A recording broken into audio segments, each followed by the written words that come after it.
దేవుని బిడ్డలారా, మీకందరికీ నా వందనములు. వాగ్దానము యెషయా 41:13. భయపడకము, నేను నీకు సహాయం చేసేదనని చెప్పుచు నీ కుడి చేతిని పట్టుకొనుచున్నాను. ప్రియులారా, ఈ లోకంలో మనకు చాలామంది హామీలు, అష్యూరెన్స్ ఇస్తూ ఉంటారు. నీకు అది చేస్తా, ఇది చేస్తా, నీకు అండగా ఉంటా, నీకు బ్రదర్ గాను సిస్టర్ గాను ఉంటా అంటూ ఉంటారు. కానీ సహాయం కావలసిన సమయం వచ్చినప్పుడు అడ్రస్ లేకుండా పోతారు.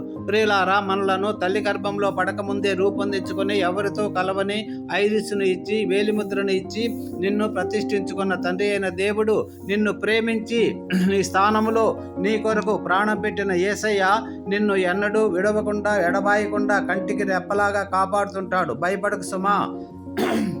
ఈ వచనము, ఈ వాగ్దానము దేవుడు తన ప్రజలైన ఇజ్రాయేలీయులకు మరియు ఆయన బిడ్డలమైన మనకు కూడా ప్రోత్సాహకరముగా ఉంటూ ఉంది. ప్రియులారా, ఇందులో మనము చూసినట్లయితే 4 మాటలు ఉన్నాయి. 1, నీ దేవుడైన యెహోవానగు నేను. ఆయన సృష్టికర్తే కాదు, ఆయన విశ్వసనీయుడు, ప్రేమామయుడు. ఆయన మనతో సంబంధము కలిగి ఉండి మనతోనే మనలోనే ఉండే దేవుడు. 2, భయపడకు. బైబిలులో 365 సార్లు దేవుడు మనతో భయపడవద్దు అంటున్నారు. కనుక మనము ఎటువంటి క్లిష్ట పరిస్థితుల్లోనూ భయపడకూడదు. ఆపత్కాలంలో నాకు మొరపెట్టుము, నేను నీకు ఉత్తరం ఇచ్చేదను. యేసయ్య పడవలో ఉన్నప్పుడు శిష్యులు మునిగిపోలేదు.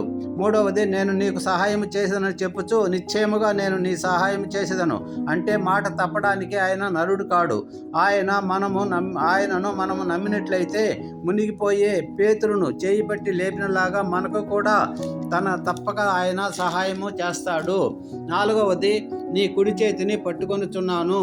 ప్రియులారా, మనము ఆయన చేయిని పట్టుకుంటే వదిలివేసే ఛాన్స్ ఉంది, వదిలివేయగలం. ఆయన బలవంతుడైన దేవుడు కనుక మనము పడిపోయే ఛాన్స్ ఉండనే ఉండదు.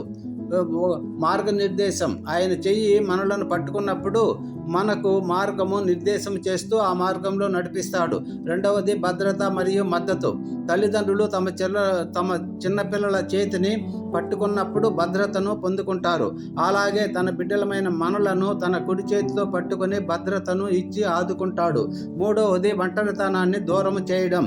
ఆయన కుడి చేతితో మనలను పట్టుకొని నడిపిస్తున్నప్పుడు మన ప్రక్కనే ఉంటాడు. కనుక నీవు ఒంటరివాడవు, నేను ఒంటరివాడనే అనే ఫీలింగు ఉండనే ఉండదు. బహుధైర్యంగా ఉండగలవు. పాట. నడిపిస్తాడు నా దేవుడు, శ్రమలోనైనా నన్ను విడువడు. అడుగులు తడబడిన అలసటపై బడిన చెయ్యి పట్టి వెన్ను తట్టి చక్కని ఆలోచన చెప్పి నడిపిస్తాడు నా దేవుడు. దేవుని బిడ్డలారా, మనలను కంటికి రెప్పలా కాపాడుతూ, సమకూర్చుతూ, పోషిస్తూ, ఆదరిస్తూ ఈ లోకంలో మనం ఉన్నంత వరకు మనతో ఉంటూ నడిపిస్తున్న దేవునితో నిర్భయముగా సాగిపోదుముగాక. అట్టి కృప దేవుడు మనకందరికీ దయచేయునుగాక. ఆమెన్. ఆమెన్. Thank you.